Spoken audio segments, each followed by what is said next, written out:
Bismillahirrahmanirrahim.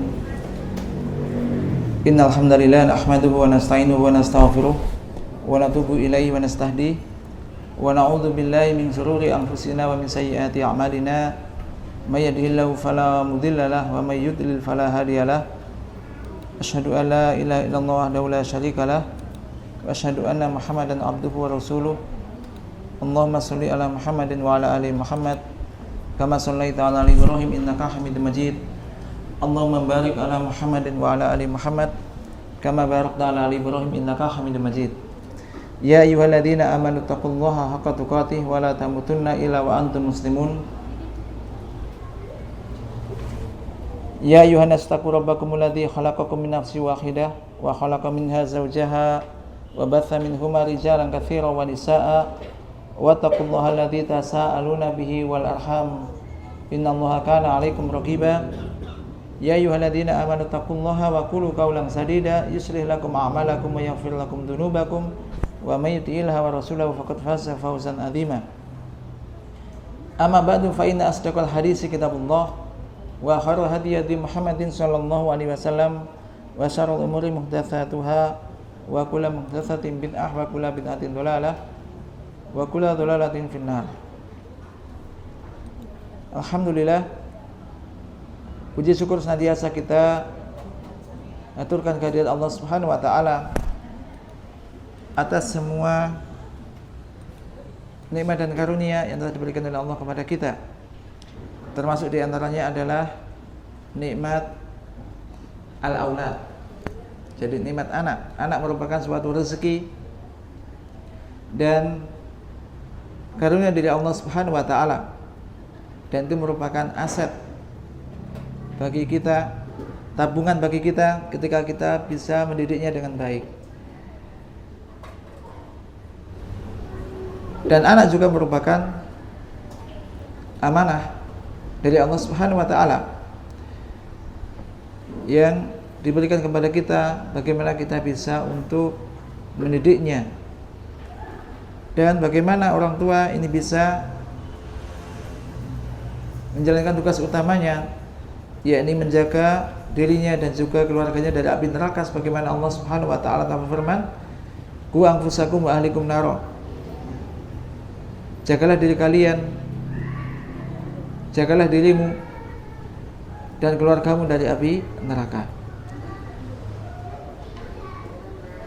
Kemarin kita telah sebutkan tentang beberapa hal atau contoh-contoh yang berkaitan dengan uququl walidain atau durhaka kepada kedua orang tua. Banyak sekali di antara bentuk-bentuk durhaka kepada orang tua.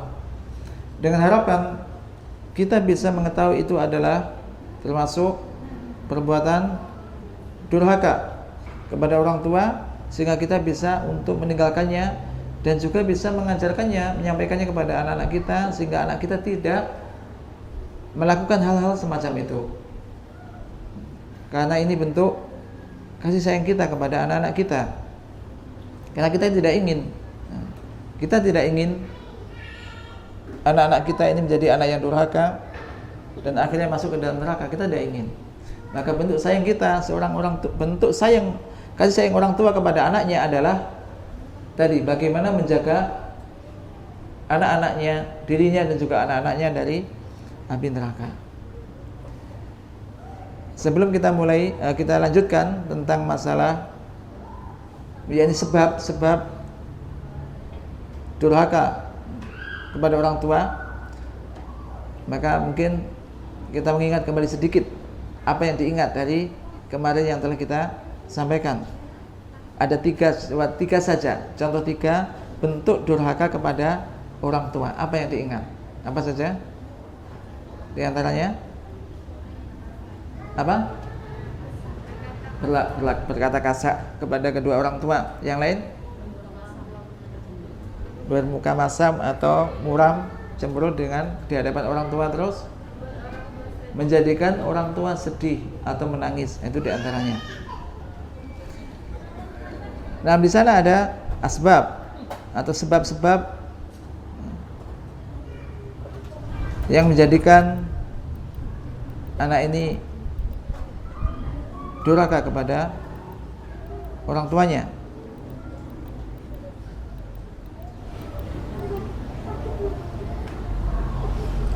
Di antaranya, jadi sekarang kita bahas asbabul uquq, sebab-sebab durhaka kepada kedua orang tua, atau sebab-sebab atau hal yang bisa menyebabkan anak itu durhaka kepada kedua orang tua. Di antaranya yang pertama adalah jahil, yaitu bodoh, kebodohan. Kata-kata jahil ini maksudnya apa? Jahil itu tidak tahu ilmu, tidak punya ilmu, tidak tahu. Jahil atau tidak adanya ilmu tentang hal itu. Maka jahil ini, al-jahlu da'un qatilun. Maka kejahilan atau kebodohan ini merupakan da'un qatilun, yakni penyakit yang mematikan. Penyakit yang mematikan.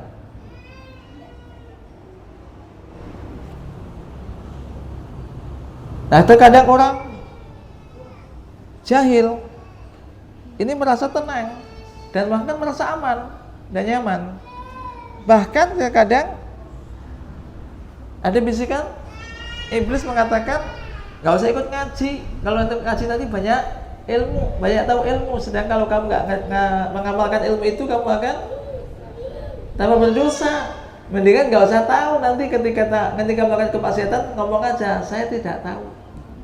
Ini ada bisikan talbis iblis. Karena jahil ini adalah penyakit yang membunuh, mematikan ini. Dan jahil ini merupakan musuh bagi diri seseorang. Orang yang kejahilan merupakan musuh bagi dirinya, bagi diri seorang.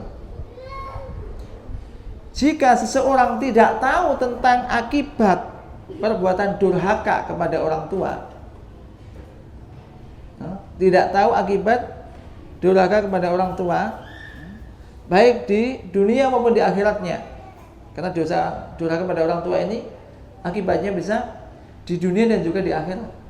Karena disegerakan di dunia sebelum di akhiratnya. Ini bahayanya.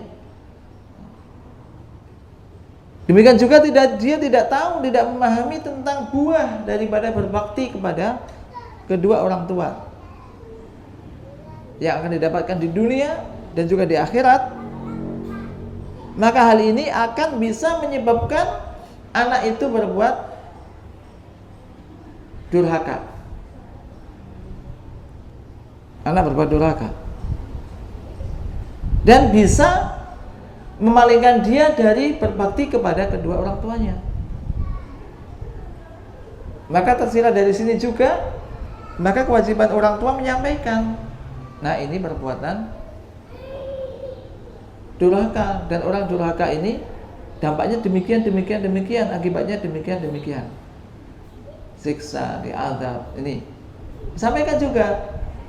Karena ketika kita biarkan, ketika ada perbuatan maksiat, durhaka kemudian dibiarkan, akhirnya orang nggak tahu, anak tidak tahu kalau itu perbuatan durhaka, akhirnya dianggap hal yang biasa. Jadi karena jahil, obatnya harus ilmu. Maka jahil ini penyakit, obatnya dengan belajar atau juga diajar, mencari ilmu. Kalau bagi anak-anak ya berarti diberitahu. Maka orang tuanya pun harus tahu mana ini perbuatan yang termasuk mengarah pada uququl walidain, demikian dampaknya apa, sampaikan pada anak-anak, akibatnya apa. Demikian juga kesebaliknya, kalau berbakti kepada orang tua ini apa pahalanya yang didapat, kemudian bentuk-bentuknya kayak apa, kan tentu lawan kebalikan dari durhaka kepada kedua orang tua. Dan anak biasanya cepat sekali menangkap. Anak, walaupun anak itu belum bisa nulis atau belum bisa baca, tapi bisa mendengar, sudah bisa mendengar. Ini cepat, jahil, karena jahil yang sebab pertama. Yang kedua adalah su'u tarbiyah, yakni jeleknya pendidikan.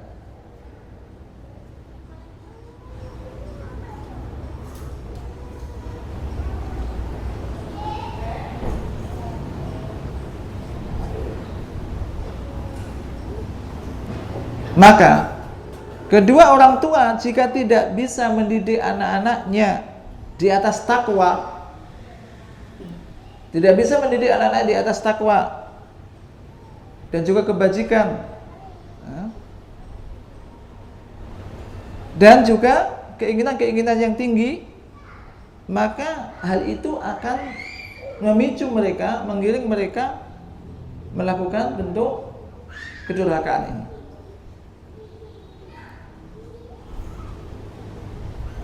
Maka pendidikan Islam atau pendidikan anak ini tidak hanya sekedar mampu dan baik dari sisi ilmu umumnya.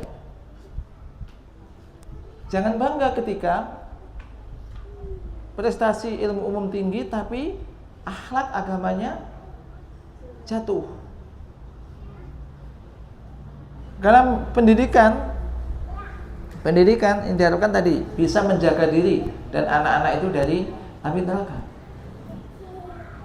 Maka ini yang paling penting adalah pendidikan itu jadi berdasarkan ketakwaan, di atas takwa.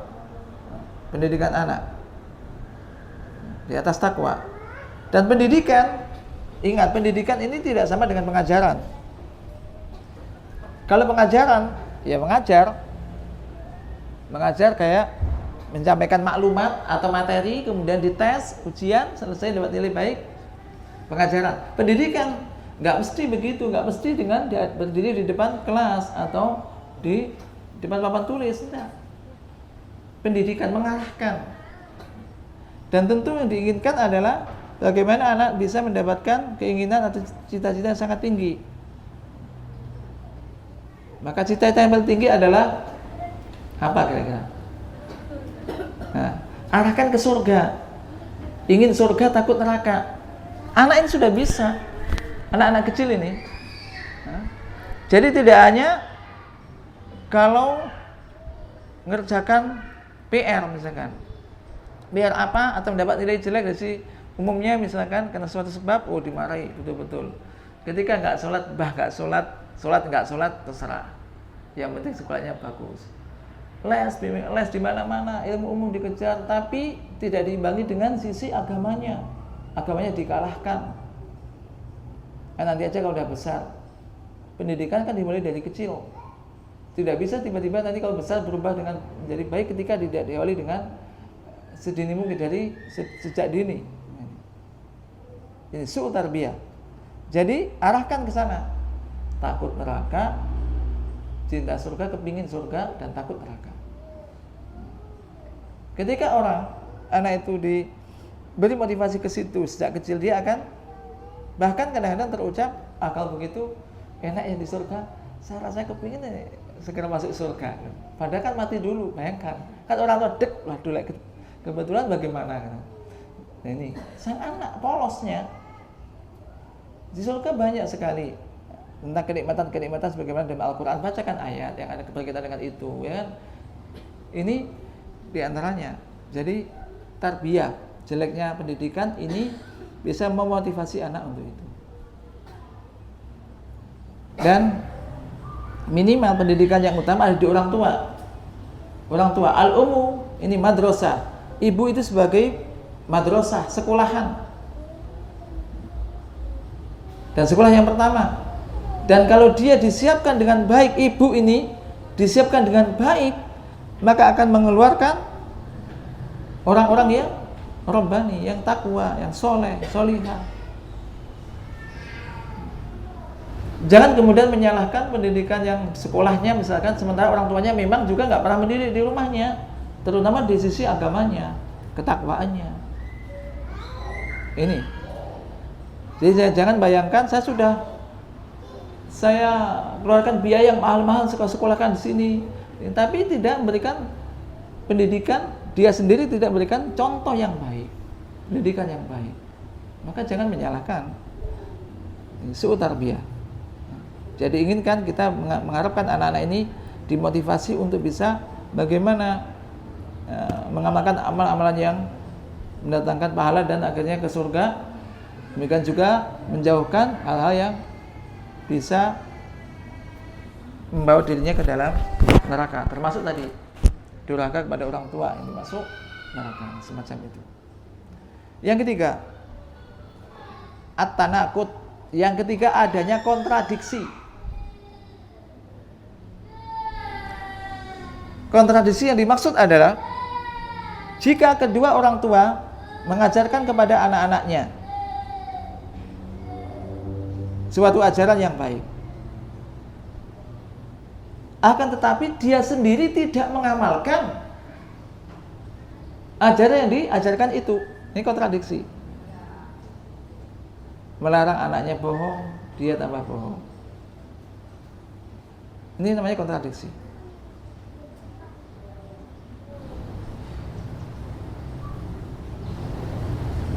Dia tidak mengamalkan apa yang diajarkan, tidak mengerjakan apa yang diajarkan.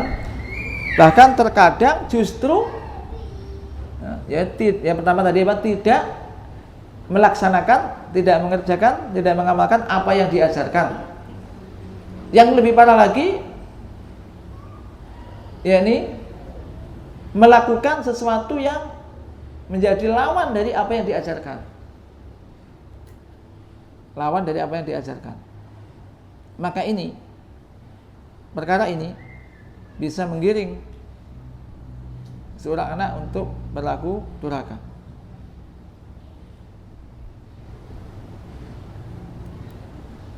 Anak-anak jangan ngerokok, dia sendiri tambah ngerokok.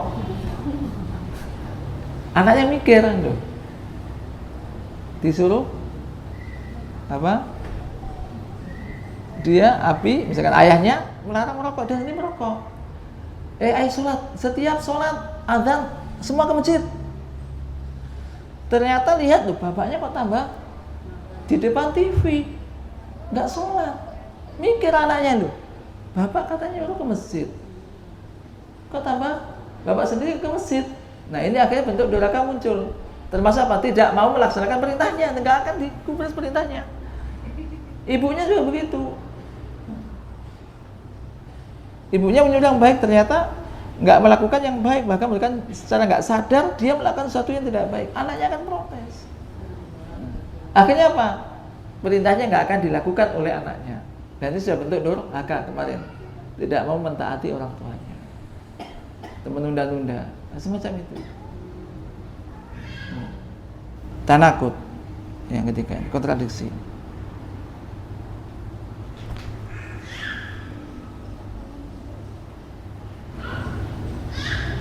Demikian juga yang berikutnya adalah suhbatus sayyi'ah lil aulad, yaitu berteman yang jelek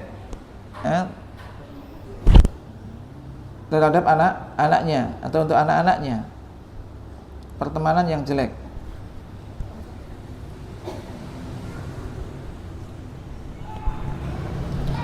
Ini bisa juga dipahami jadi hubungan yang kurang baik, yang jelek dengan anak-anaknya, sehingga ini menjadikan anak-anaknya tidak terlalu terpengaruh dengan orang tuanya.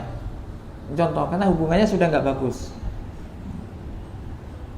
Maka suatu ketika memang harus hubungan antara orang tua dengan anak ini dijalin dengan baik. Dijalin dengan baik. Terkadang ada yang memang tidak pernah ketemu. Karena ada bisa jadi sesuatu karena sering nggak ketemunya, nggak pernah melihat orang tuanya, kemudian ini takut dengan anak, dengan orang tuanya, dan ayahnya atau yang semisalnya, karena nggak, hubungannya kurang bagus. Suhbatus sayyi'ah. Ya kalau kita berpikir, terkadang orang dengan anaknya orang baik, ya memang harus baik kan, masa anaknya orang mau tidak baik, ya kan? Tapi dengan anaknya sendiri kadang-kadang, ya kan? Terkadang-kadang ada kan? Menanyakan anaknya temannya, anaknya orangnya, yang bagus, halus. Anaknya sendiri, jatuh anaknya sendiri, sudah nggak sebagus dengan anak orang. Padahal justru anaknya sendiri. Berteman yang baik. Teman yang jelek bisa, pertemanan yang jelek, hubungan yang jelek bisa menyebabkan durhaka. Kemudian yang kelima yang menyebabkan durhaka kepada orang tua adalah uququl walidaini liwalidaihim, yakni kedua orang tuanya durhaka kepada kedua orang tua mereka, kepada nenek dan kakeknya. Paham? Orang tua sendiri durhaka kepada kakek dan neneknya, maka dia akan nyontoh. Lah bapak sendiri dengan kakek begini-begini misalkan. Nah, ini juga termasuk hal yang bisa menyebabkan anak durhaka.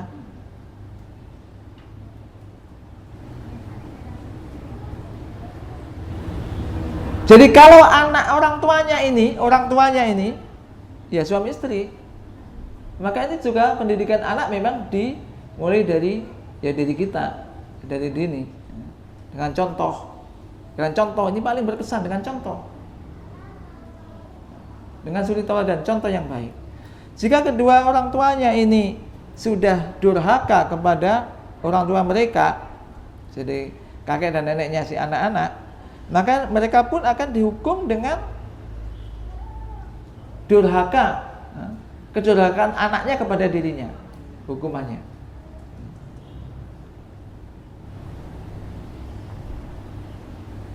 Hal ini dilihat dari dua sisi. Yang pertama adalah bahwasanya anak-anak ini akan mencontoh orang tua mereka dalam perbuatan durhakanya.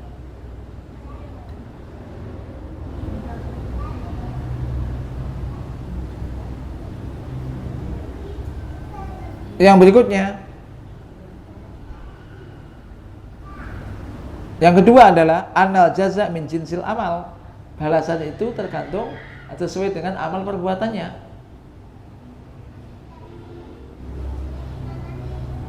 Maka ini jangan dikira, makin berkaitan, jangan dikira ketika anak-anak kok sulit begini dilihat, bisa jadi kita dulu begitu.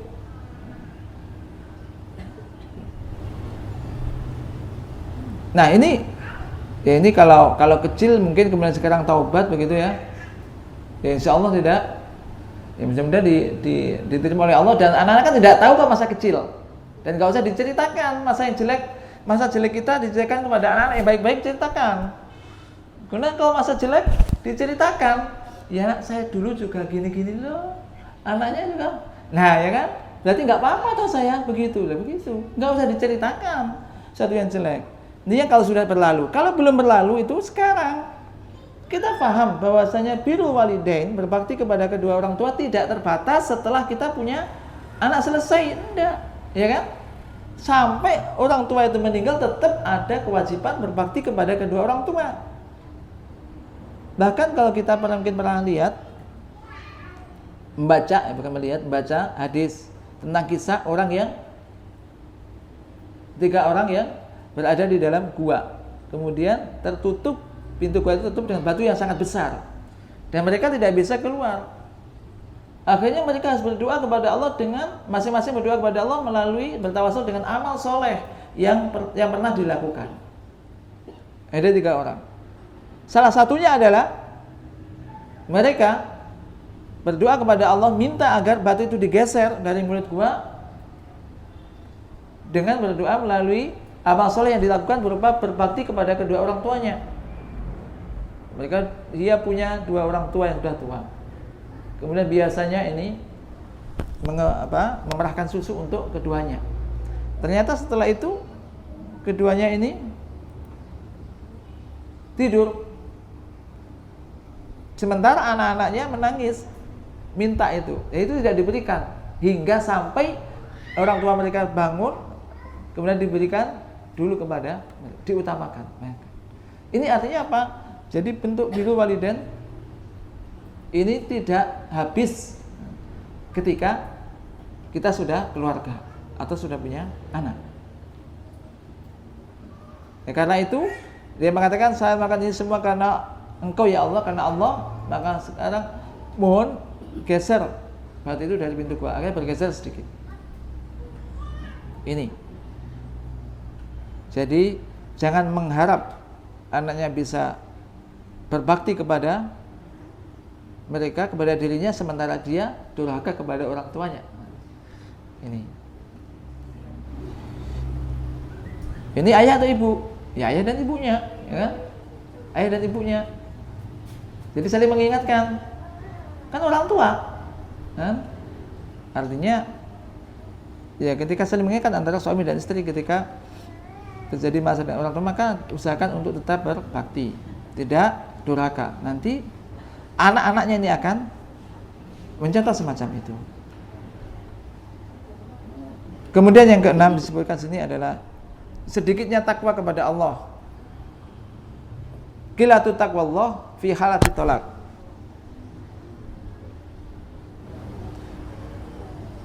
Sedikitnya rasa takwa kepada Allah di saat sedang terjadi talak atau perceraian.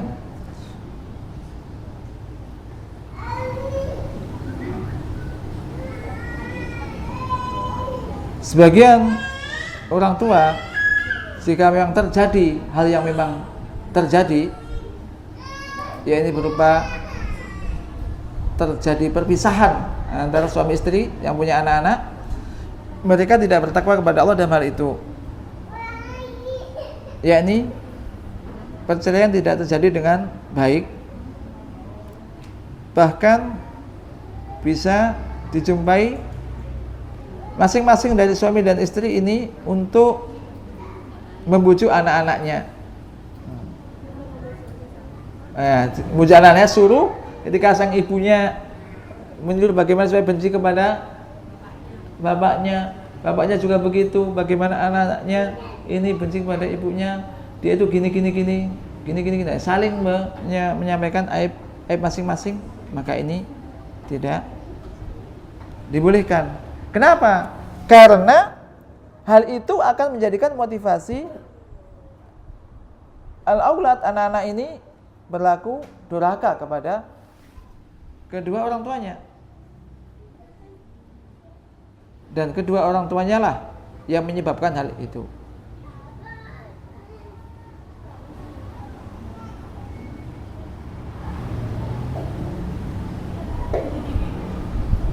Walaupun ya upayakan dan diusahakan rumah tangga tidak diakhiri dengan perceraian. Bagi seorang wanita tidak boleh minta cerai kepada suaminya, karena ini ketika tanpa sebab, maka apa hukumannya? Wanita yang minta cerai dicerai suaminya karena tanpa sebab yang syar'i, tidak bisa mencebutnya surga. Jadi kadang-kadang wanita ini sering mendahulukan perasaannya daripada ilmunya, ya kan? Jadi maka ini tidak dibolehkan. Kalau misalkan suaminya mau nambah lagi, ya silahkan pilihkan, kan begitu kan. Tidak usah teriak-teriak kemudian kalau bisa pilih saya apa dia. Ini bahaya begini. Pilih saya apa dia? Masih pilih kedua-duanya, gitu kan. Jangan kan 2, 3 juga. Saya punya teman Nabi. Dia istrinya 3, katanya rukun-rukun saja, 3 katanya. Rukun-rukun aja. Dulu masih di Jawa itu. Awet muda juga katanya. Ya karena istrinya 3. Dan ya rukun-rukun aja. Artinya jangan menjadi sebab yang tidak syar'i mengeluarkan kata-kata yang menjadikan kita mendapat celaka. Yang ketujuh, yaitu membeda-bedakan antara anak yang satu dengan yang lainnya.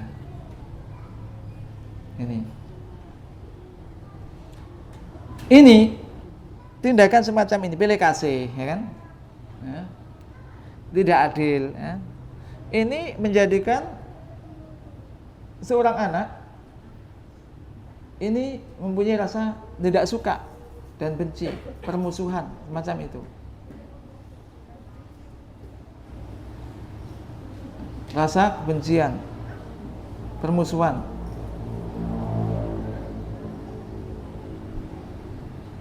Dan hal ini akan memotivasi anak benci kepada orang tuanya.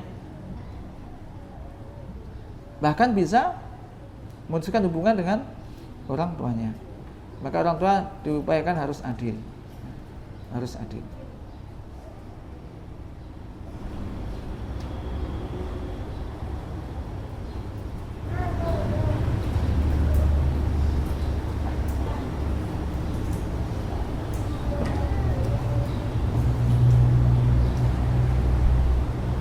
Kemudian yang ke-8 yaitu Isarul rohah. Maksudnya lebih mengutamakan untuk istirahat daripada harus mengurusi orang tua. Ini berkaitan dengan ketika dia punya orang tua yang sudah tua. Nah, sebagian orang ini dia lebih, dan sebagian orang dia mempunyai kedua orang tua yang sudah sepuh, sudah tua atau sakit. Maka dia kepingin untuk bebas dari mereka, tidak ngurusi. Ya mungkin dititipkan ke panti jompo atau dibuatkan rumah sendiri, bahkan rumah sendiri supaya tidak bergabung dengan dia dan tidak ngurusi.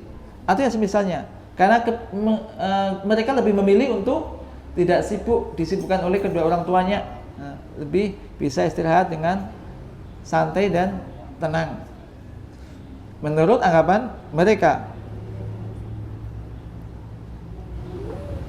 Dan mereka tidak tahu bahwasanya sebetulnya rohah, yaitu ketenangan jiwa dan ketenangan hati itu sesungguhnya justru dengan senantiasa bersama kedua orang tuanya dan bisa berbakti kepada keduanya.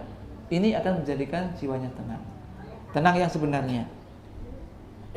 Orang yang sudah ngerti, ngaji, seperti keutamaan birrul walidain, dia justru kepingin bisa merawat kedua orang tuanya di saat keduanya sudah usia lanjut.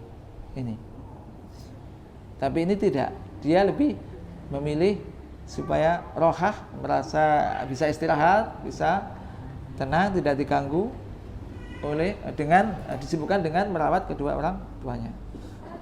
Kalau justru orang tua itu yang nggak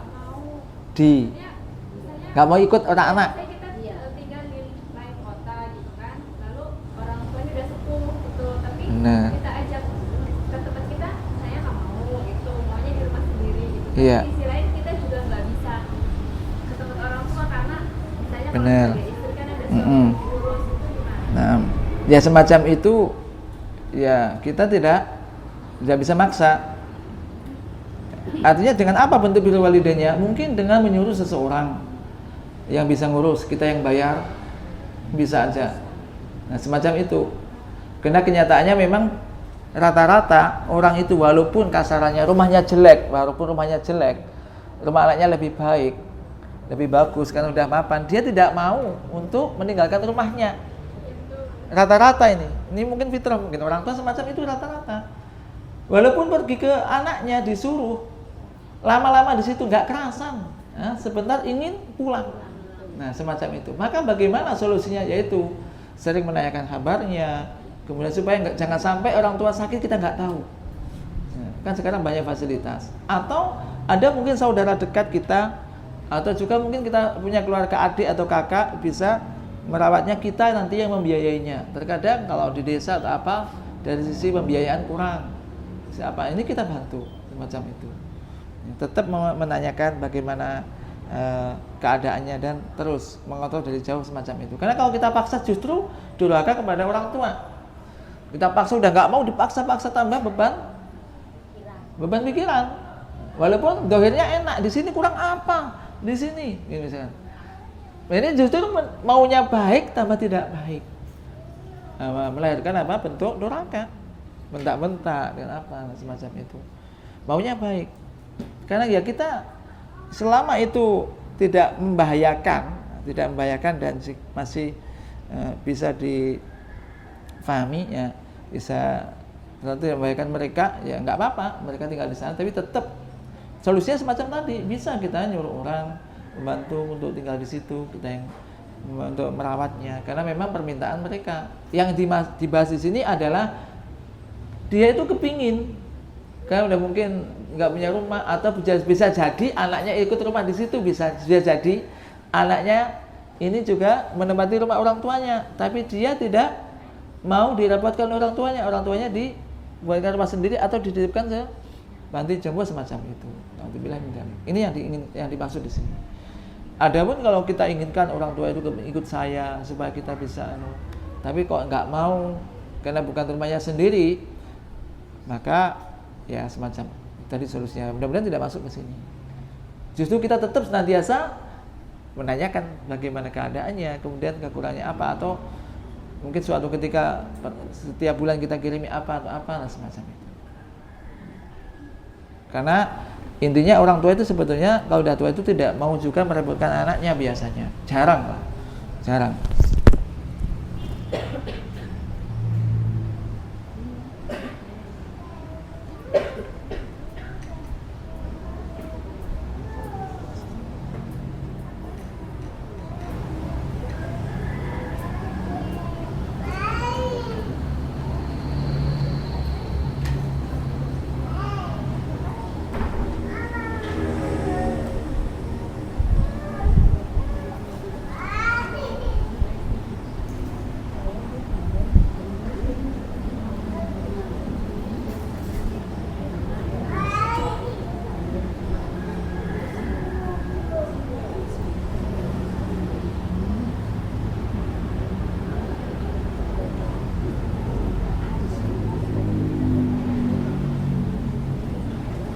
Yang berikutnya adalah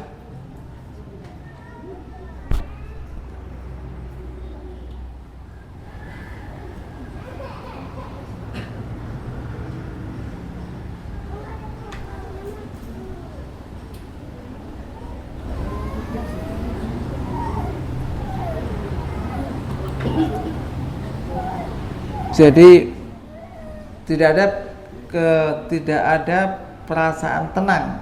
Tidak ada perasaan tenang di dalam rumah. Artinya sebagian anak terkadang merasa di rumah itu tertekan.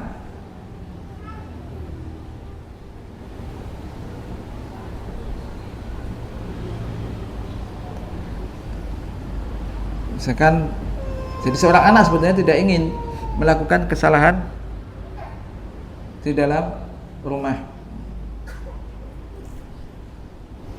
Misalkan melakukan kesalahan apa sedikit, memecahkan kaca atau semisalnya, kemudian dimarahi dengan kemarahan yang sangat, masa sepele aja. Ini juga bisa menjadikan hubungan kurang baik, dan akhirnya anak ya kan bisa menentang, ya kan. Apalagi orang tuanya mempunyai keras, jadi keras hati, maka anak tidak merasa nyaman. Ini memicu juga untuk durhaka pada orang tuanya.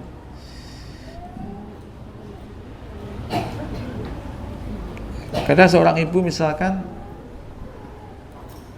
tadi hanya memecahkan piring atau gelas, misalkan namanya anak, langsung marahnya terus dengan suara yang meledak-ledak.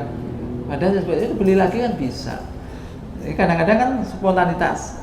Apalagi barang-barang yang rumah tangga baru dibeli gitu jatuh, ini wah anaknya dimarahi, anak akhirnya ya juga nggak seneng. Maka jangan sampai seorang anak nggak suka dengan ibunya. Ada nggak katanya? Nah, jangan sampai menganggap ibunya jahat, gini gitu loh, ya anaknya sendiri. Maka ini ingat, ini anak kita sendiri. Ya bukan berarti kalau anak kita justru kita terserah, saya itu kan anak-anak saya, mau saya apakan kayak ini, ya kan? Loh ini salah, itu anaknya siapa? Ya anaknya ibu, bukan anaknya Allah. Jangan bilang anaknya Allah, anaknya ibu. Tapi siapa yang menjawab ini milik Allah, ya kan? Makhluk Allah. Ingat, kalau kita tenang berpikir, iya betul ya, menyesal habis gitu. Kita namanya orang menyesal kita. Tapi juga bukan berarti kemudian melepaskan diberi kebebasan sebebas-bebasnya, tidak. Tapi kenapa itu ya? Iya, kalau kita pikir nanti beli lagi lah. Daripada anak sering dibegitukan, akhirnya bisa kalau udah agak besar bahayanya apa? Keluar. minggat. Ini jangan. Nah, jadi ya ketika ada terus dimusuhi, bermusuhan terus, ketika tidak ada bingung juga mencari. Ini yang berikutnya ada qilatu i'anatil walidaini auladihima alal bir. Ya, ini sedikitnya bantuan kedua orang tua terhadap anak-anaknya untuk berlaku yakni bakti kepada keduanya.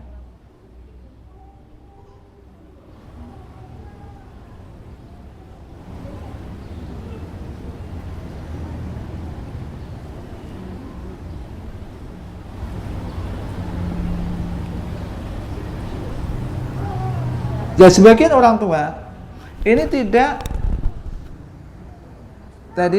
membantu anak-anaknya untuk bisa berbuat baik dan memberikan motivasi mereka untuk berlaku baik jika mereka telah berlaku baik. Dan hak kedua orang tua ini agung. Artinya apa? Ya, ini juga sekali lagi ini ditanamkan kepada anak-anak bahwa hak kedua orang tua yang harus ditunaikan ini besar sekali.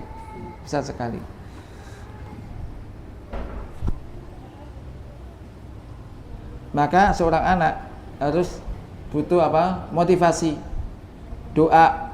Nah, perhatikan ini, doa. Didoakan. Anaknya terus dimarahi terus, nggak pernah mendoakan. Nah, doakan yang baik.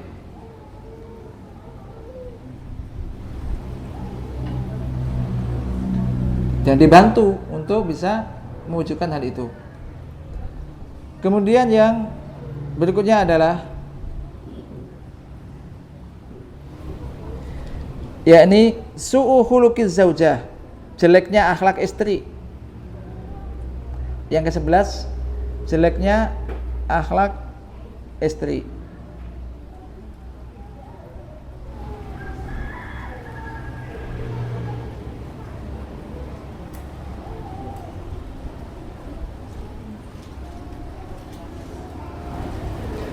Ini maksudnya kaitannya dengan apa? Ya, ini maksudnya ada suami istri dan suami ini punya kedua orang tua. Nah, istrinya ini akhlaknya tidak baik. Nah, kemarin saya sampaikan, jadilah istri yang baik dan solihah yang bisa membantu suaminya untuk bisa berbakti kepada kedua orang tuanya. Sebagian orang terkadang diuji dengan mendapatkan istri yang akhlaknya itu jelek akhlaknya, tidak takut kepada Allah. Dan tidak memperhatikan hak-hak, bahkan memotivasi bagaimana suaminya bisa berlaku durhaka kepada kedua orang tuanya, bahkan bagaimana supaya orang tuanya ini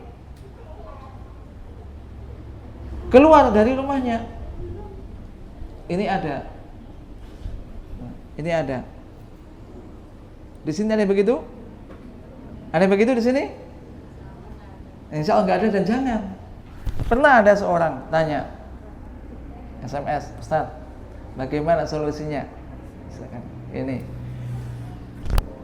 dia punya ibu, maunya ini berkunjung ke anaknya. Ini laki-laki nih yang tanya. Tapi istrinya tidak ingin. Istrinya tidak ingin. Ini berat mana katanya? Atau minimal tidak ingin lama-lama pokoknya. Mau 2 hari aja nggak mau istrinya, bayangkan. Ini istrinya tidak baik. Milih mana? Apakah di-cut aja kan ya? Boleh nggak di-cut gitu kan? Dari istri yang demikian, dia bilang ya dinasihati dulu. Di-cut, tolak aja. Gimana? Intinya tidak. Kalau suruh memilih ibu atau istri, pilih ibu. Nah, maka sekali lagi ini pelajaran. Dan banyak sekali kan cerita seorang istri dengan mertuanya bermasalah, kurang baik hubungan. Ini istri yang tidak ngerti. Ya, kalau ngerti dia sebagai bentuk dia bakti kepada suaminya, ya memuliakan mertuanya. Kedua orang tua suaminya harus dimuliakan. Hatta saudara-saudara suaminya dimuliakan. Ini istri yang solihah, termasuk bentuk taat dia. Karena istri yang solihah adalah Rasul mengatakan idza amartahu atau aska. Jika kamu memerintah dia akan taat. Tentu berkaitan dengan perintah yang tidak mengandung larangan atau melanggar syariat. Jika kamu perintahkan dia taat. Lusa ibu, bapak atau abi mau ke sini, tolong dilayani dengan baik. Saya tinggal kerja. Ini perintah. Ini baik, taat. Jangan menentang. Wah, kalau yang ini nggak bisa saya. Ini orang nggak ngerti, nggak boleh. Jika idza ra'aitaha sarratka, jika kamu pandang, maka istrimu menyenangkan kamu. Ini istri yang solehah. Jika diberi belanja, maka menerima, puas dengan itu, nah semacam itu. Ini bentuk ketaatan. Jika kamu tinggal, idza gibta hafidas malaka wa nafsaha. Jika kamu tinggal pergi, maka istrimu itu bisa menjaga diri dan menjaga hartamu. Tidak masukkan orang laki-laki yang lain, orang yang tidak disukai oleh suaminya. Semacam itu. Tadi ini.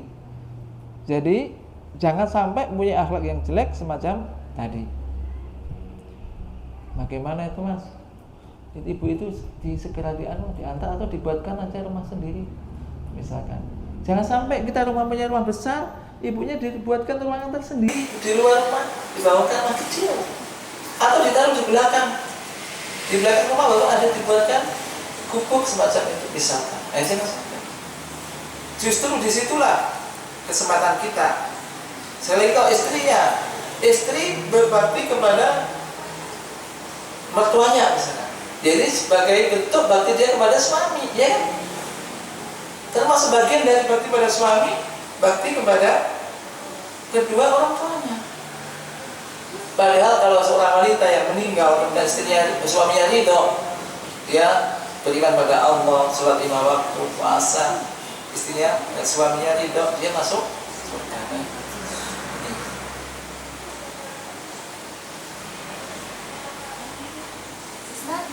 Justru orang tua yang minta misalnya kan sekarang orang tua masih di rumah sendiri, itu nanti katanya kalau udah sepuh misalnya mau ikut rumah anaknya tapi minta ini kayak bangunan kayak pavilion tersendiri biar biar privasi orang tua itu tidak terganggu. Ya nggak masalah, itu permintaan dia, nggak masalah. Yang tadi itu bukan permintaan orang tua, tapi permintaan istri. Istri yang menginginkan, orang tuanya nggak mau. Nah, ini istrinya yang menginginkan, bukan ibunya sendiri atau ayahnya tidak, istrinya. Karena istrinya tidak ingin, jijiklah dengan itu. Misalkan, jangan itu aku. Nah, jadi itu kalau permintaan orang tua sendiri nggak masalah.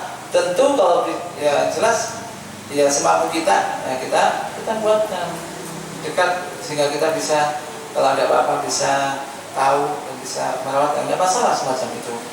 Yang penting juga yang layak. Nah. Kemudian yang ke berikutnya 12, qilatul ikhsas bi masobil walidain.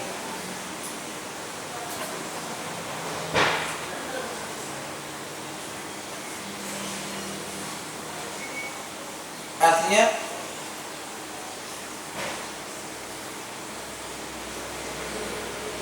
yaitu sedikitnya perasaan terhadap empati terhadap musibah yang dialami oleh kedua orang tua. Tidak ikut merasakan musibah yang dialami oleh kedua orang tua.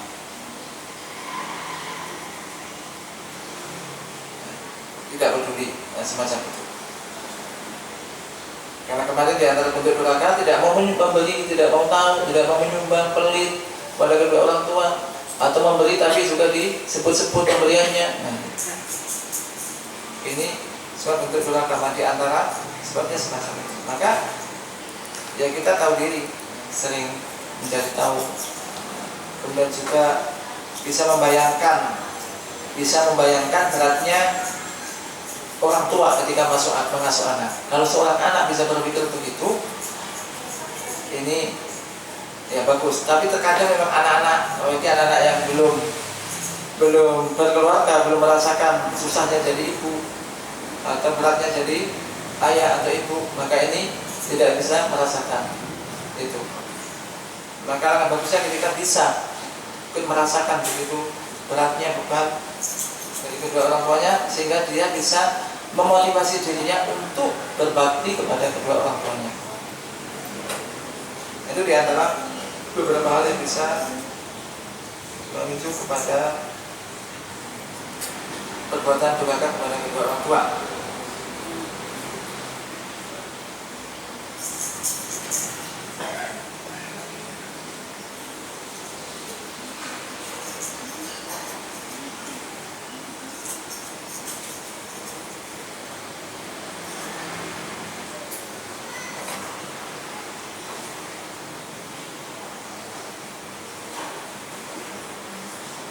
Nah, sekarang berikutnya adalah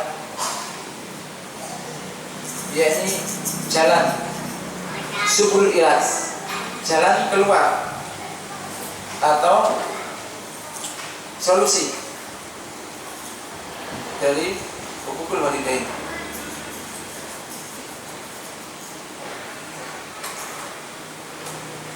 Dan telah kita sebutkan tentang begitu besar hak kedua orang tua, juga motivasi untuk berbakti kepada keduanya. Kemudian juga ancaman-ancaman orang yang durhaka kepada kedua orang tua. Juga bentuk-bentuk durhaka kepada orang tua. Juga sebab-sebabnya.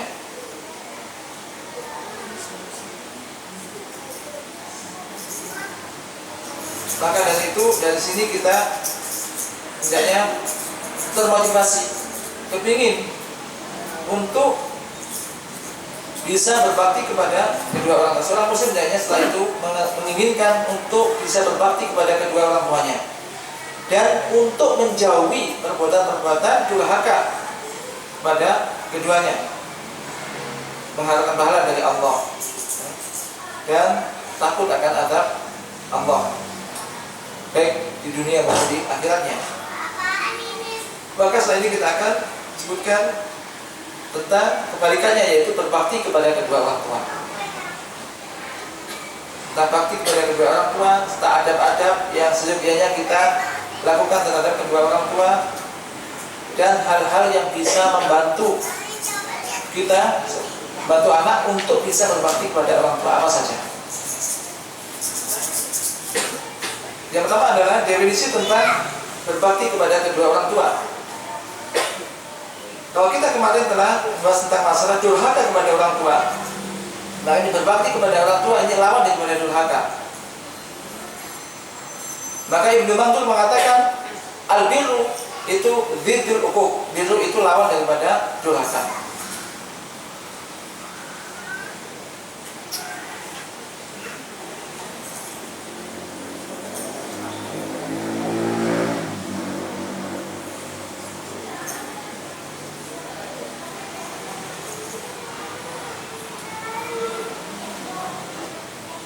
Dikatakan waqala wa rajulun barrun min qaumin abrar, dan seorang yang baik ini dari kaum yang baik. Wa barrun man min qaumin barrar, dan orang yang baik ini adalah min qaumin barrar, dari kaum yang barrar yang baik pula. Diriwayatkan dari Ibnu Umar bahwasanya dia berkata inna masamahumullahu abrara li'annahum barul aba wal abna. Mereka disebut dengan abror, orang-orang yang baik, karena mereka ini berbuat baik kepada aba wal abna, pada orang tua dan juga anak-anak.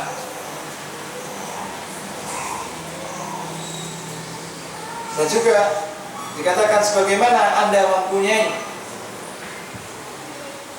hak yang wajib ditunaikan oleh anak Anda, maka anak Anda pun mempunyai hak yang wajib Anda berikan. Jadi biru walidain secara makna kita paham, berbakti kepada kedua orang tua. Kemudian adab-adab yang hendaknya diperhatikan terhadap kedua orang tua. Di sana ada adab-adab yang sebaiknya kita perhatikan. Dan sangat bagus kita laksanakan terhadap kedua orang tua.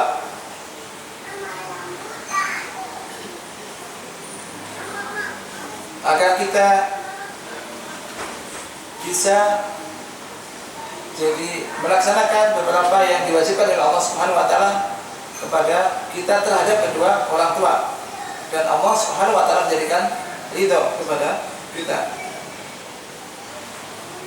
Di antara adab-adab tersebut, yang pertama adalah sekarang adab kepada kedua orang tua. Kalau tadi bentuk durhaka kemarin kepada orang tua, ini adab kepada kedua orang tua. Yang pertama, ta'atuhuma wastinabu ma'asiyatihima. Ini mentaati keduanya dan menjauhi perbuatan maksiat kepadanya. Taat kepada keduanya dan menjauhi perbuatan maksiat. Maksiat ini berarti tidak taat terhadap keduanya.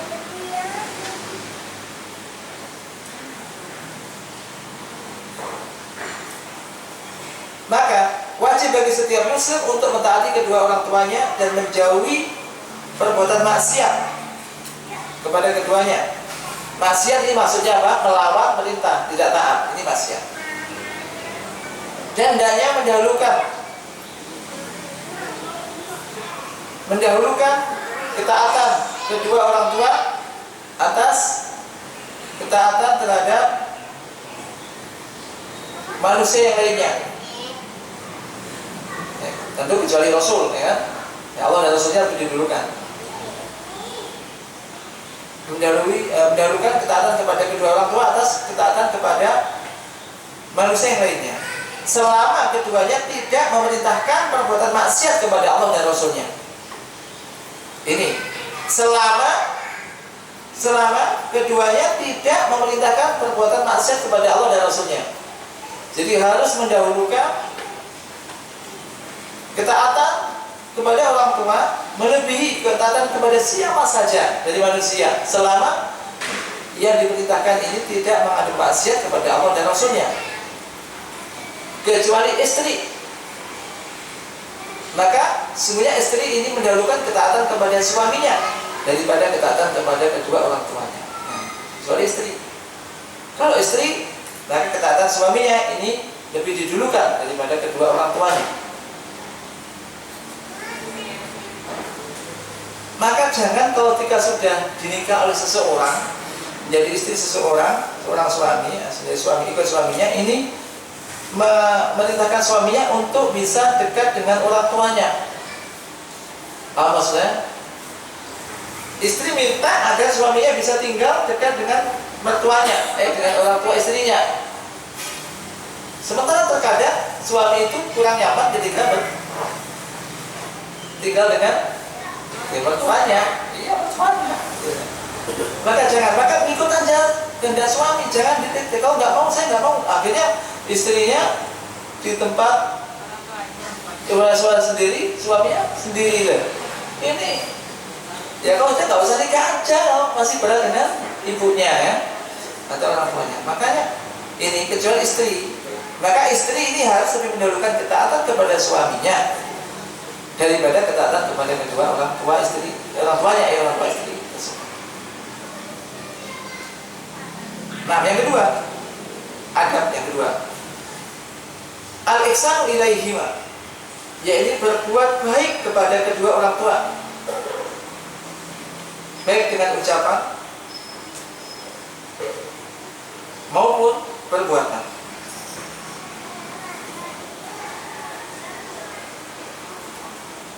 Dan dengan perbuatan baik ya semaksimal mungkin ya, jadi dianjurkan dengan ucapan jelas, ucapan dengan lemah lembut, adab, sopan. Jadi kalau ada bahasa yang bagus menurut bahasa daerah orang tua, kita kan punya bahasa daerah, maka lebih baik pakai bahasa daerah daripada bahasa Indonesia kalau saya lebih suka. Kenapa? Bahasa Indonesia itu kayak nggak ada, datar aja bahasa Indonesia kayaknya kan. Tapi kalau punya bahasa yang bagus, orang tua paham, bagus untuk diucapkan dengan orang tua, ada penghormatan. Dan ini bisa dicoba. Ketika orang itu dengan orang tuanya ini dengan bahasa kalau Jawa mungkin ada keromonggil apa. Ini biasanya untuk menghindari perbuatan yang tidak baik, ini bisa lebih besar. Lebih tidak sering melakukan perbuatan yang kurang baik. Nah, maksudnya nggak mungkin marah-marah, bentak-bentak dengan bahasa.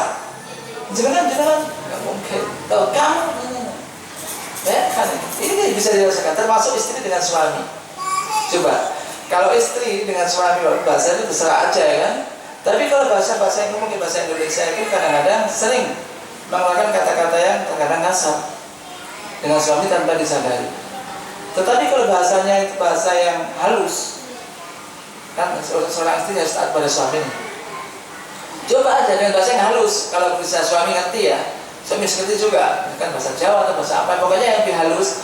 Biasanya ini lebih sedikit untuk menimbulkan konflik antara suami istri. Karena nggak mungkin istri akan teriak-teriak dengan bahasa yang halus, dengan bahasa kromo dengan suaminya, enggak, jarang kan? Celatu gitu ya, bahasa Jawa celatu ya, dengan suaminya. Tapi kalau bahasa yang datar, mudah sekali. Kamu ya, suami kamu itu kasar. Suami kita katakan kamu itu kasar. Kalau saya suaminya kasar itu. Masa dengan suaminya kamu panjenengan, itu bagus. Ini bahasa Jawa. Bahasa Indonesia apa yang halus? Anda. Ya itu, kamu itu bahasa halusnya cuma Anda. Ya bahasa Jawa Kang Mas gitu ya. Kakanda. Kanda itu kan kakak Anda. Ya.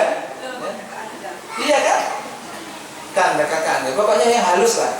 Karena ini akan mengurangi, meminimal konflik biasa. Begitu. Yang berikutnya, yang ketiga, khafdul janah. Maksudnya adalah tunduk patuh kepada keduanya, merendahkan diri di hadapannya. Merendahkan diri, tunduk patuh di hadapannya.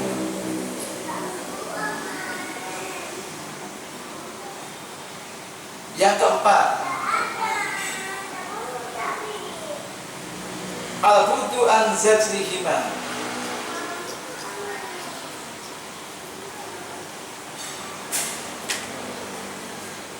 Yakni menjauhi sikap benci kepada keduanya atau membentaknya. Bilangnya gimana? Tidak membentaknya.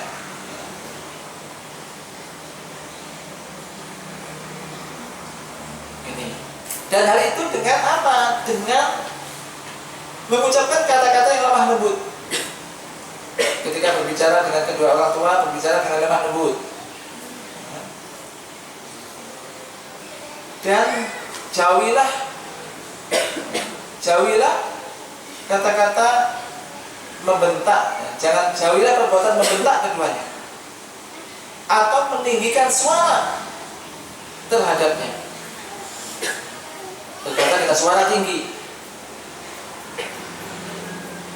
Ini pada kedua orang tua. Termasuk juga ini, kalau kita simpulkan sedikit dengan suami, ya, dengan suami berkata yang lemah lembut, yang kasar dengan suaminya. Kok enak tenang gitu kan? Kalau Ustaz dia kasar dengan saya, ya itu balas. Yang kasar, kalau dia kasar dengan kasar pecah. Kalau dia kasar, ada yang lembut maka kelengket, plek. Tuh, ya. Tuh. Jadi ingat pahalanya. Jangan perasaan dulu-dulukan.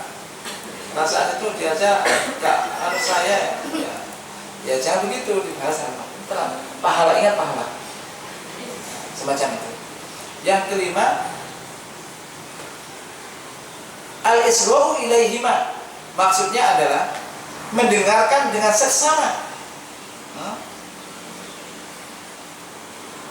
Ketika mereka berbicara.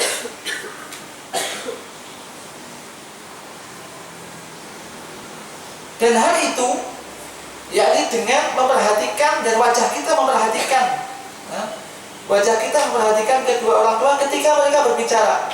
Jangan orang tua di depan kita sambil nonton TV atau sambil apa, pokoknya nggak perhatikan, diberitahu. Ini jangan sampai itu. Demikian juga dengan tidak memutuskan omongan mereka, memotong pembicaraan mereka, tidak memotong pembicaraan mereka, atau melawan, mendebat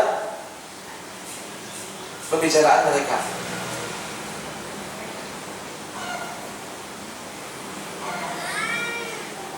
Wal hadar kulal hadar min taqdimihima, dan jangan sampai mendustakan keduanya. Mendustakan keduanya maksudnya apa? Mengatakan mereka bohong. Nah, bapak bohong aja, ibu bohong aja. Nah, jangan. Ini. Atau menolak ucapan.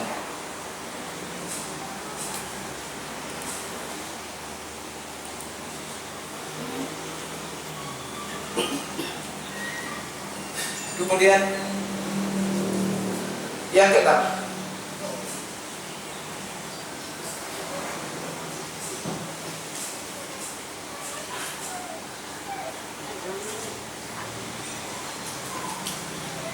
merasa gembira dengan melaksanakan perintah-perintahnya.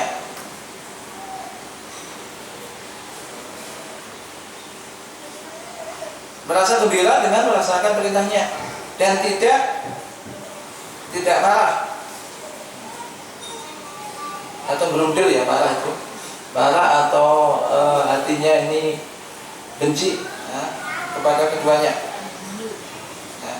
gumel, melakukan tapi gremeng, ya, di dalam hatinya. Jadi merasa senang ketika diperintahkan melakukan dengan senang, akan dapat pahala ini. Jangan melakukan tapi terus ngomel terus. Sebagaimana firman Allah Ta'ala kemarin, fala taqul lahuma uff wala tanharhuma. Jadi ketika diperintahkan ya langsung senang ketika diperintah. Jangan mengatakan wala taqul lahuma, jangan kamu mengatakan kepada keduanya uff, dan jangan kamu membentaknya.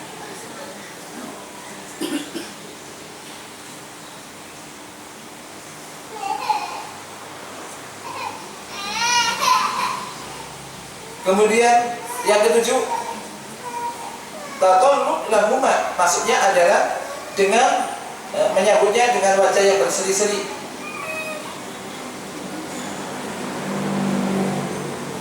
Lawannya kemarin, kalau kemarin bermuka masam dengan orang tua, beremuk, sekarang bermuka yang manis, tidak masam.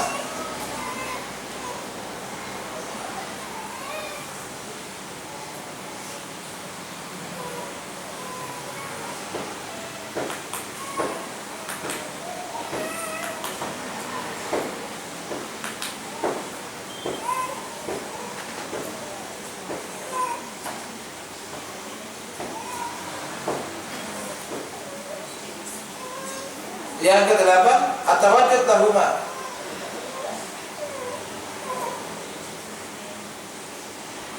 yaitu berkasih sayang, memberikan kasih sayang kepada keduanya.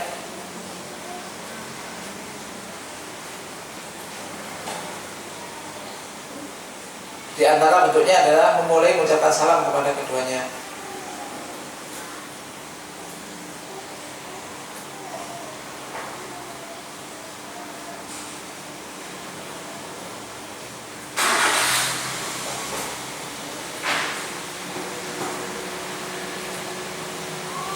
Masuk dengan mencium kepala mereka, buat tausih, jadi memberikan keluasan di dalam majelis dan tempat duduk. Kemudian tidak mengulurkan tangannya ke makanan sebelum mereka mengambil.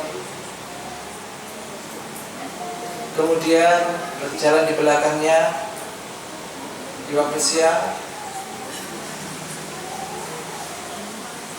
dan di depannya di waktu malam apabila jalan gelap atau jalan ini bahaya.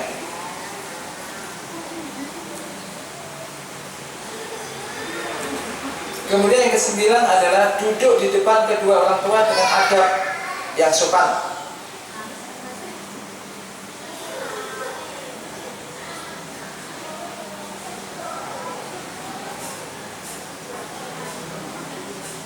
Jadi dudukkan di hadapan orang tua yang sopan. Tidak kurang adab. Kurang adab contohnya misalkan duduk di hadapan orang tua, kakinya diselonjorkan, panjangkan.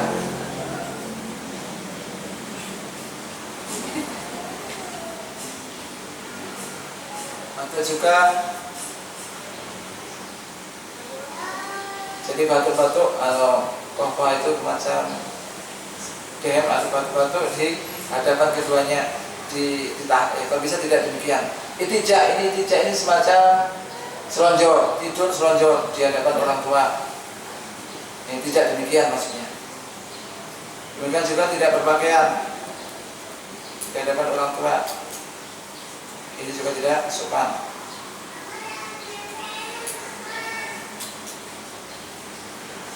Melakukan kemungkaran di hadapan kedua orang tua yang juga tidak melakukan kemungkaran di hadapan orang tua maksudnya. Kemudian berikutnya adalah yang ke-10,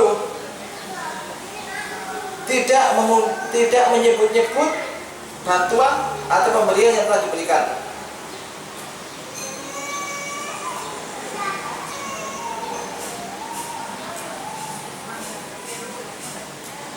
Maka minah, sekali lagi, menyebut-nyebut pemberian ini bisa membinasakan atau merusak nilai pahala. Dan ini termasuk akhlak yang jelek. Dan sangat jelek apabila itu dilakukan kepada kedua orang tua. Kalau kita memberikan sesuatu kepada teman saja kemudian diungkit-ungkit, itu tidak boleh. Apalagi kepada kedua orang tua. Nah, kemarin sudah saya kasih begini, sudah kembalikan kalau begitu. Misalkan, kembalikan. Sudah dimakan, sudah kembalikan lagi. Jadi orang tua, ini sangat sedih. Maka wajib bagi seorang anak untuk memberikan sesuatu kepada kedua orang tuanya sejauh kemampuannya dan mengakui kekurangan dirinya maksudnya. Saya masih kurang bisa untuk memuliakan ibu atau bapak, ini yang saya mampu. Mengakui kekurangan kita betul-betul sangat kurang. Seorang anak, seandainya anak itu bisa gendong terus orang tuanya atau ibunya dan belum imbang dengan jasa orang tua, ibu terutama kepada kita, belum imbang, masih memberikan sekitar katakanlah 1 juta, 10 juta, 15 juta, apa nggak ada nilainya, masih belum imbang. Jangan merasa sudah memberikan yang terbanyak sehingga melakukan hal-hal yang bisa menyedihkannya. Jadi mengakui kekurangan kita, termasuk tadi mohon maaf belum bisa berbakti dengan semaksimal mungkin. Orang dengan demikian, padahal kita juga sudah memberi, itu biasanya orang tua juga tahu ini sudah lebih, ini gini. Orang tua. Berikutnya adalah takdimu hakil ummi, mendahulukan hak ibu.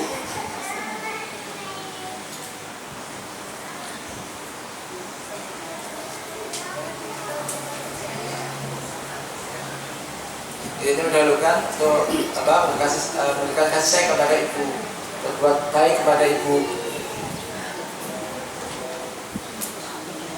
daripada ayah. Maksudnya juga bukan berarti durhaka kepada ayah, pada ibu.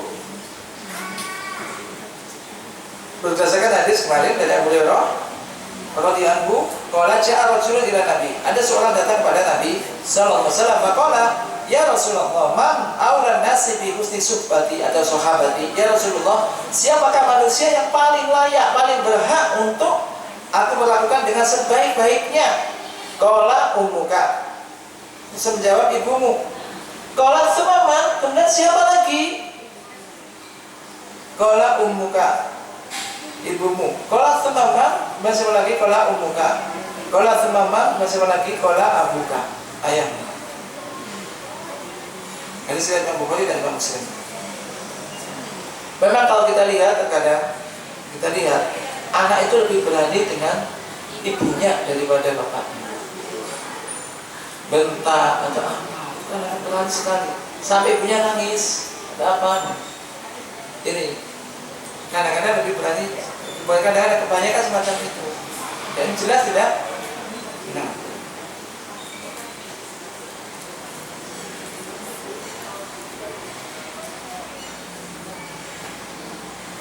Ibnu Battal mengatakan di dalam menjelaskan hadis ini, maka tuntutan atau konsekuensi dari hadis ini bahwasanya ibu ini mempunyai 3 kali lipat hak ibu ini daripada ayah dari albal, dari masa albil, jadi masalah kebajikan yang harus diberikan kepada orang tua. Ibu 3 kali, ayah 3/1. Hal itu karena ya beratnya mengandung, kemudian melahirkan dan menyusui, dan ini hanya ibu yang melakukan itu, merasakan itu semuanya. Dan ayah juga ikut, tapi di dalam mentarbiyah anak-anaknya.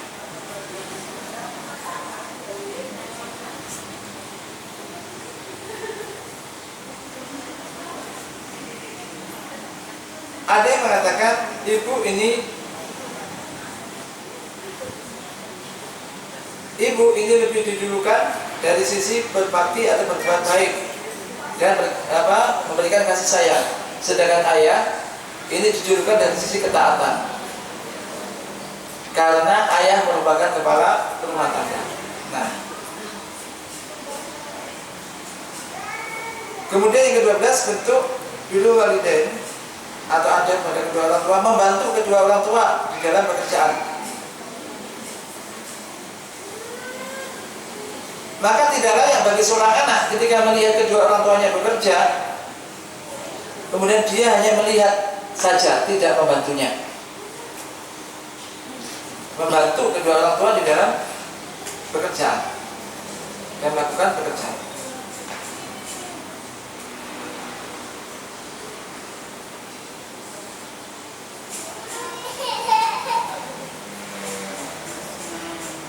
Kemudian berikutnya al-budu an is'ajihima, yaitu maksudnya adalah tidak memberikan atau menjadikan mereka bersedih atau gelisah.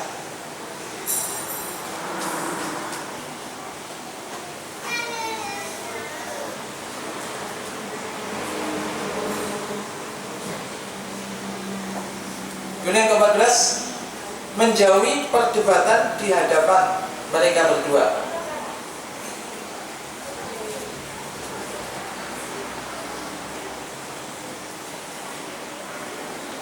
Yaitu dengan apa? Yaitu dengan berupaya menyelesaikan masalah, baik dengan keluarga, dengan saudara atau dengan istri misalkan. Ini dengan sebaik-baiknya dan jauh dari penglihatan mereka.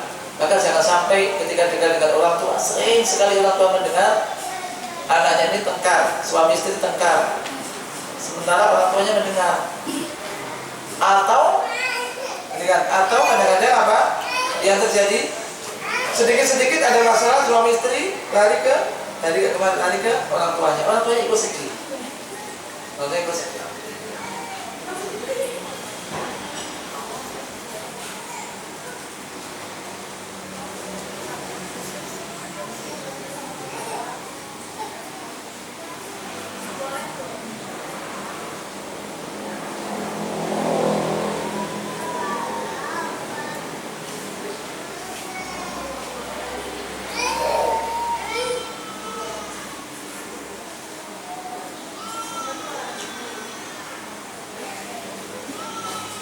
Berikutnya adalah membiasakan anak-anak untuk berbakti kepada kedua orang tua.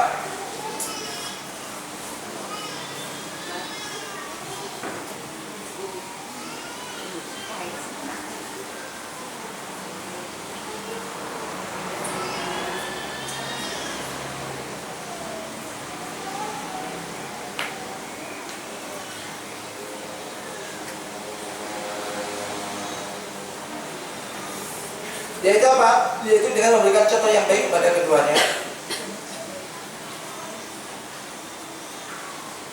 Yang kemarin sudah kita sebutkan. Kemudian yang berikutnya adalah segera memenuhi panggilannya. Ketika orang tua itu memanggil kita, segera didatangi. Ini. Terkadang sebagian orang dipanggil orang tuanya pura-pura tidak dengar. Sampai dipanggil berkali-kali, sekali, 2 kali, 3 kali. Tetangganya ada mendengar, ya kan? Anaknya dipanggil ada datang-datang. Jadi segera memenuhi panggilannya dengan cepat.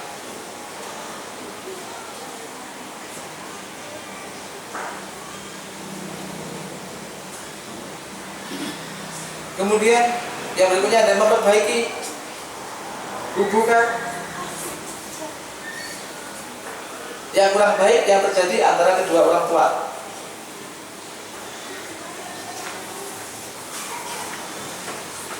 Jadi jika ada kedua orang tua ini ada masalah, ini anak bisa jadi bagaimana supaya menjadi baik lagi dengan itu.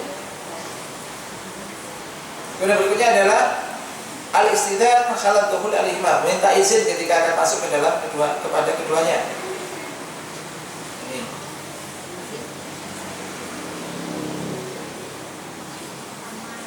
Kemudian berikutnya adalah senantiasa mengingatkan kedua orang tua untuk senantiasa bertakwa kepada Allah, mengajarkan kepada keduanya tentang ilmu-ilmu agama. Bisa jadi dan mungkin sangat mungkin kita tahu apa yang tidak diketahui oleh orang tua kita. Kenapa? Orang tua kita mungkin belum pernah ngaji, tidak banyak mengaji ke taklim kayak kita. Maka ketika kita tahu, kita sampaikan kepada keduanya, tentu dengan lemah lembut. Ketika ada melihat sebuah kemaksiatan yang dilakukan, maka tentu diingatkan, tentu dengan lemah lembut tadi. Dan ketika belum bisa diterima, maka harus sabar. Jangan marah-marah. Kemudian nggak pernah lagi datang. Kemudian juga ada cara-cara juga ya, sekali lagi cara yang hikmah yang lemah lembut dengan orang tua. Mendawai orang tua tidak sama dengan mendawai orang lain.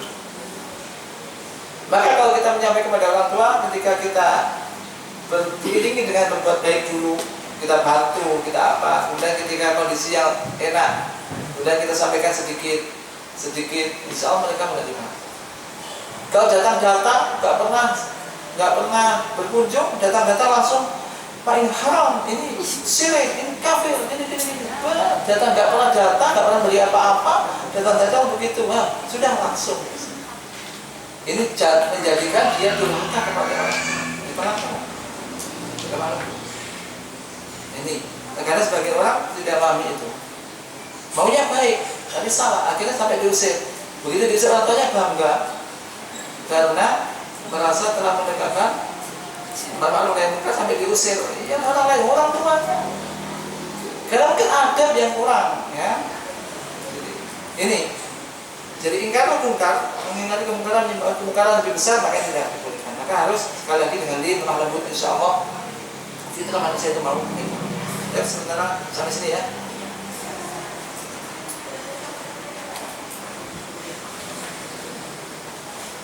Intinya kalau kita baca ini banyak poin-poinnya. Ini hampir sama dengan yang kemarin. Masih ada beberapa poin, tapi waktunya sudah siang. Jadi hampir sama, sesuai dengan kebalikan dari bentuk durhaka. Termasuk bentuk bil walidain itu, ini yang bisa dilakukan, yaitu banyak doa, banyak mendoakan dan memohonkan ampunan untuk kedua orang tua.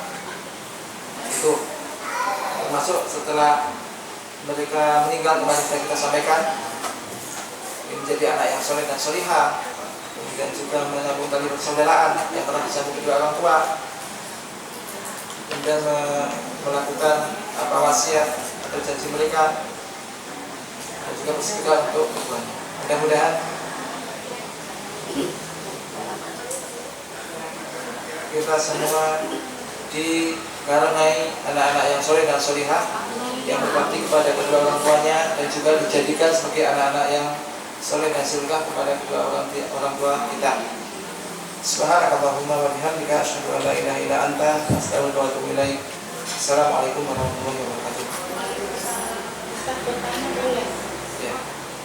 Apa Ustaz, ini titipan pertanyaan dari teman. Intinya seperti ini pertanyaannya. Apakah arti akad nikah itu berarti suami menanggung dosa istrinya? Itu satu. Terus dua, apakah pada saat akad nikah itu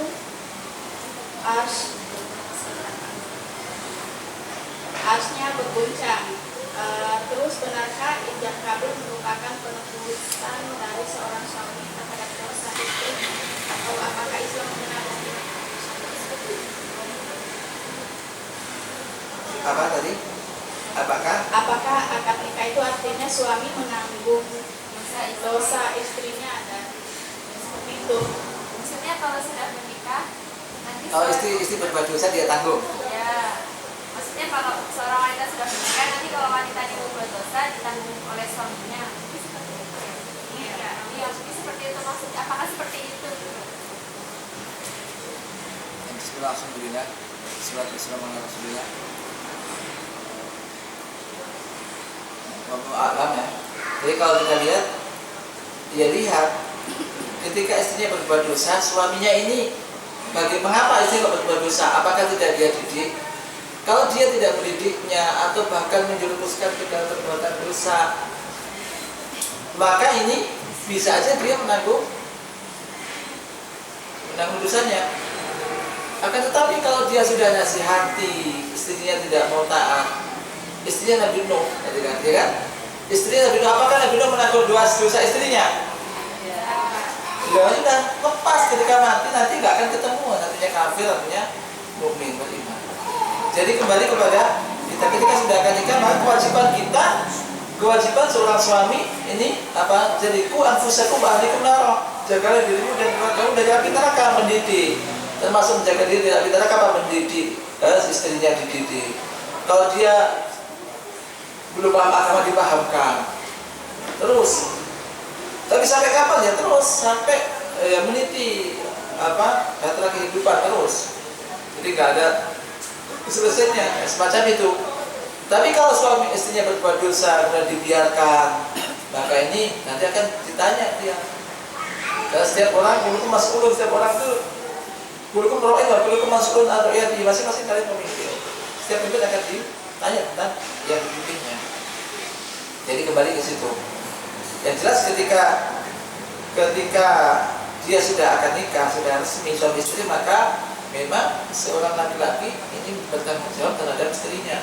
Lain halnya kalau antara orang ini, antara muslim dan muslimah tidak ada ikatan, ya sudah sebatas cuma menyampaikan, mengajak. Kalau seorang suami, maka ini lebih besar lagi. Maru aminkum mukarram fal yughayyiru biyadihi. Barang siapa di antara kalian melihat suatu kemungkaran, hendaklah dia mengubah dengan tangannya. Maka seorang suami bisa mengubah dengan tangan ini ketika istrinya atau anaknya ini berbuat kemungkaran, bisa mengubah dengan diluruskan. Kalau dia tidak mau mendakwai, tidak mau mengajari yang baik, maka dia menanggung istrinya. Allah akan sesuatu. Kemudian berikutnya apa tadi? Harus kalau harus bergocang. Saya belum tahu.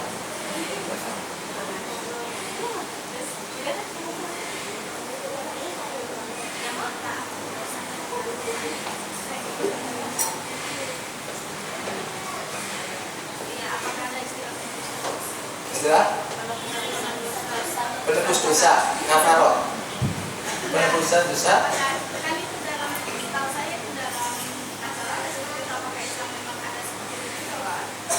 Ada penebusan dosa.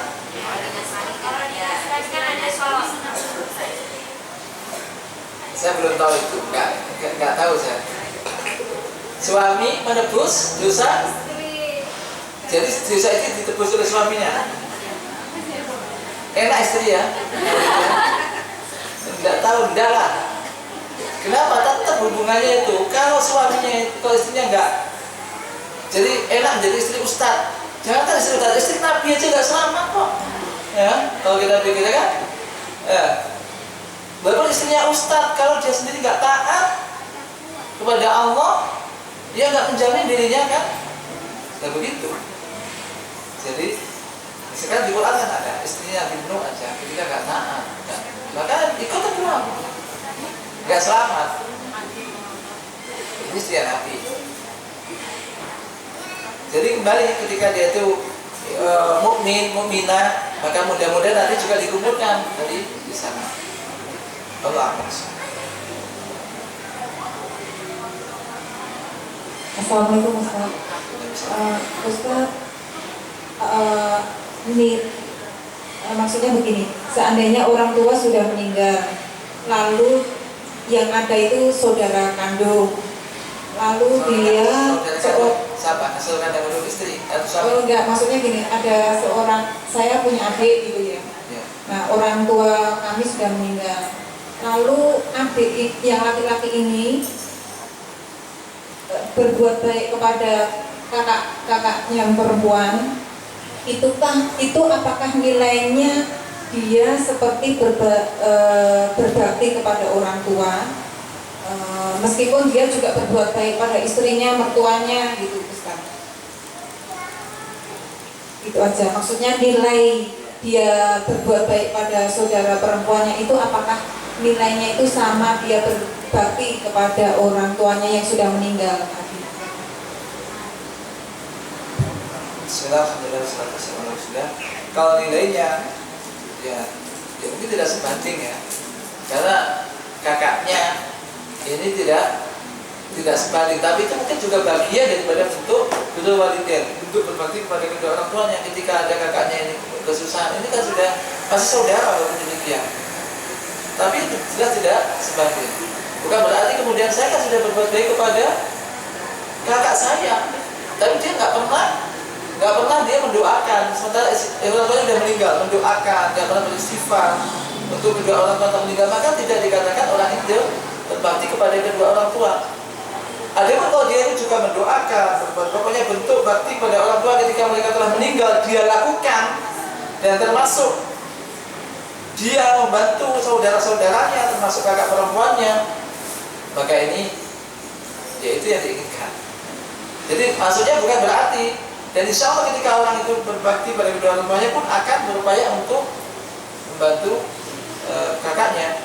Tapi bukan berarti ketika sudah cukup membantu kedua kakaknya yang masih hidup sementara orang tua telah meninggal, tapi dia tidak pernah mendoakan tadi, tidak berupaya menjadi anak yang soleh, tapi tetap ini belum termasuk berbakti kepada kedua orang tua. Karena salah satu cara berbakti di antara cara berbakti kepada kedua orang tua yang telah meninggal itu adalah mendoakan yang jelas, mendoakan yang baik.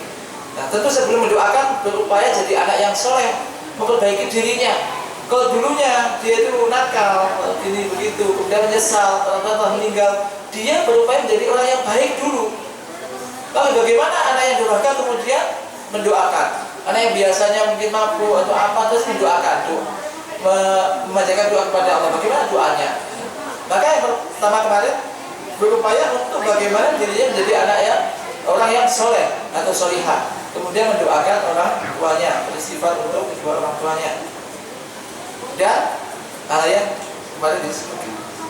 Jadi itu juga, jadi kalau sebaliknya jelas ya lebih besar nilai bakti kepada kedua orang tua. Tapi ketika itu pun telah dilakukan, maka ini mudah-mudahan jadi tambahan ihsan kepada saudara kandung. Allah akan.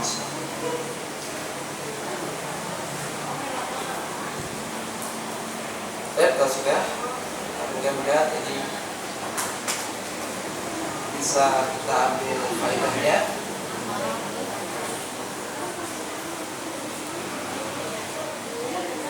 Sudah kita tutup dengan kafaratul majelis.